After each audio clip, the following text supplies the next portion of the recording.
নারীরা স্বামীর অনুমতি ছাড়া 3টি কাজ করলে অবশ্যই তাকে জাহান্নামে যেতে হবে। এটি আমার কোনো কথা নয়।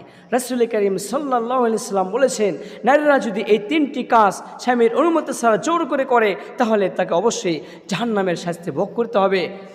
সারা যেমন আপনার নামাজ, রোজা, হজ, যাকাত, ইবাদত, তাহাজ্জুদ, যত ইবাদত করেন না কেন, আপনার একটা ইবাদত আল্লাহ পাকের দরবারে কখনো কবুল হবে না।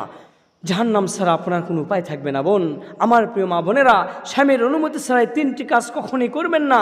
1 নাম্বার হলো, মা বোনেরা প্রায় সময় যে ভুল কাজটি করে থাকে, স্বামীর অনুমতি ছাড়া তার পকেট থেকে টাকা নিয়ে নেয়। অনেকেই মনে করে আমার স্বামী তো আমার স্বামী মানেই তো আমি, আমার টাকা। না, এ ভুল কখনো করা যাবে না। ইসলাম আপনাকে এটা কখনো সমর্থন করে না। হ্যাঁ, যদি আপনার টাকার প্রয়োজন পড়ে আপনার স্বামীর কাছ থেকে আপনি চেয়ে নেবেন, অথবা আপনার স্বামীর অগ্রিমভাবে আপনাকে টাকা দিতে হবে। তার বুঝতে হবে যে আমার স্ত্রী, তার একটা প্রয়োজন রয়েছে, তাকে একটু হাত খরচ দিতে হবে।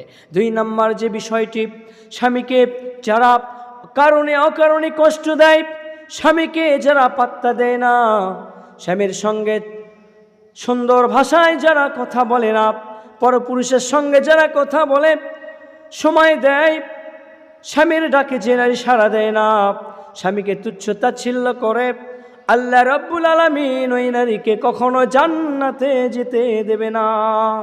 এজন্য স্বামীকে তুচ্ছ তাচ্ছিল্য করা যাবে না। হিজাব, পর্দা মেনটেন করতে হবে। পরপুরুষ থেকে আপনাকে হেফাজত থাকতে হবে। 3 নাম্বার হলো, স্বামীর অনুমতি ছাড়া চাকরি করা যাবে না। একেবারে তাও নয়, আপনি চাকরি করেন, ইঞ্জিনিয়ার হন, নার্স হন, ডাক্তার হন, ব্যবসায়ী হন, যেটাই করেন না কেন, প্রত্যেকটি কাজে আপনার স্বামীর অনুমোদন থাকতে হবে। আপনার স্বামী আপনাকে সমর্থন করে কিনা এটা আপনাকে দেখতে হবে।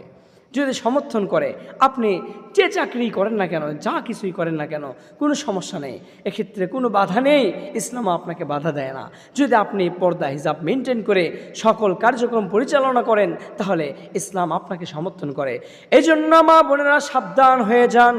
স্বামীর অনুমতি ছাড়া 3টি কাজ কখনো করে আপনি জাহান্নামের উপযোগী হয়ে যাবেন না। আল্লাহ পাক আমাদের মা বোনদেরকে এই 3টি অপরাধের ভয়াবহতা থেকে রক্ষা করুন।